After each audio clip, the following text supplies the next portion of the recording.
Hello, ladies and gentlemen. Welcome to Triple N Media. I am Dr. NIK NIKAM.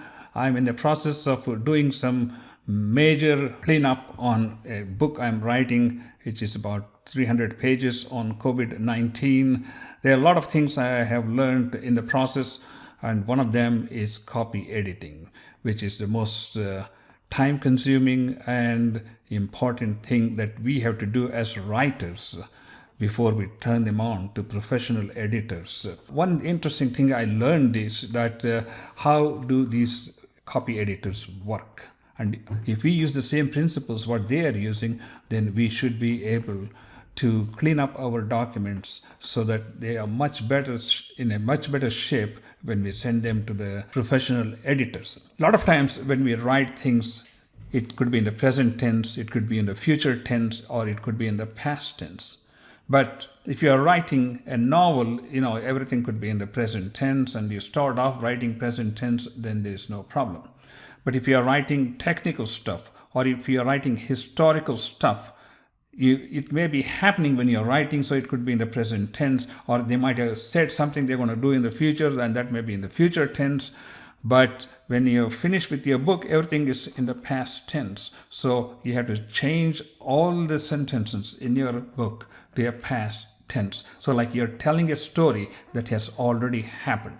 How do we accomplish that? It is not an easy task, but it is something it has to be done. But some of the powerful features of Microsoft Word will enable us to get most of it done, but still we have to do a final text to speech reading each line to make sure that some of the garbage that's left is cleaned up. It's like cleaning a street. When you tear apart a street, there's going to be some garbage left. Finally, you need a truck to come and clean so the surface is smooth and nice and looks good. All right, let's begin. I want to take all the present tense verbs like is, are, talk, walk, see, things like that. So what I would suggest is go to Google Images and search present tense verbs. Get a list of those, but more importantly, just look through your document. Just go through like first 5-10 pages and see what are the active present tense verbs you have used.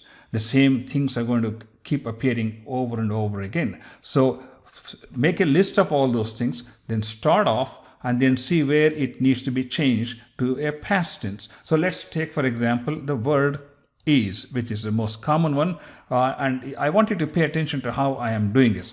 Is a word separated by a space, then is and a space, because eventually we want to replace is with was. That is space, was, space. So we'll get to that. First, let's look for here, space, is, which is the standard one. So now I have 94 instances of is, which is the present tense verb. I want to convert this into was. So first, let's look at this. This is the beginning.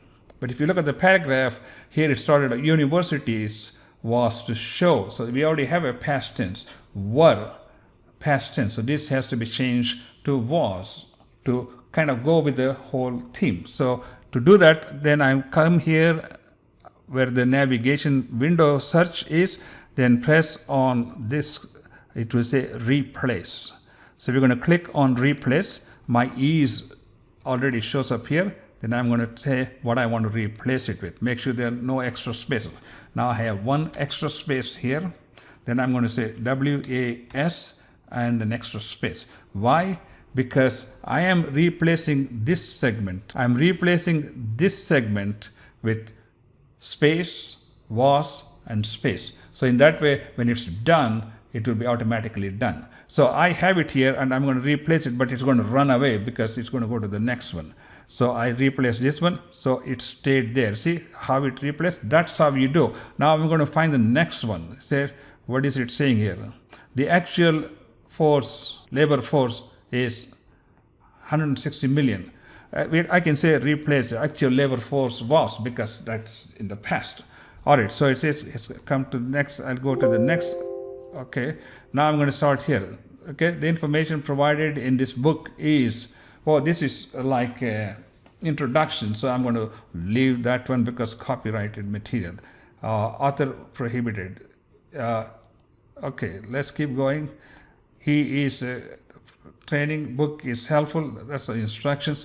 That is called Forker. We're describing the way how the cases go up and come down. That's called the bell curve or the Forker. So is correct because this is an ongoing stuff. It's not something just happens in the first. Yeah. See where I want to replace. You don't have to replace every one of them because some of them relates to, like you're giving them, okay, here are the lessons I learned from this chapter.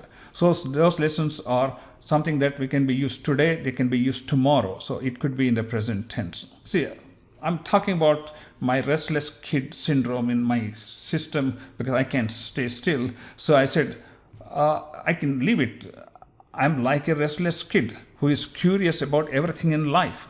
So that statement is going to be true even today and tomorrow. So we can leave it that. So in that way, you just glance at it, you change it, and if you see something else. So in the next episode, we're going to talk about passive voice to active voice, which will be quite time consuming because you really have to rewrite those sentences. Thank you so much for watching, and please do watch we have other videos and please do subscribe to our YouTube channel. Thank you so much.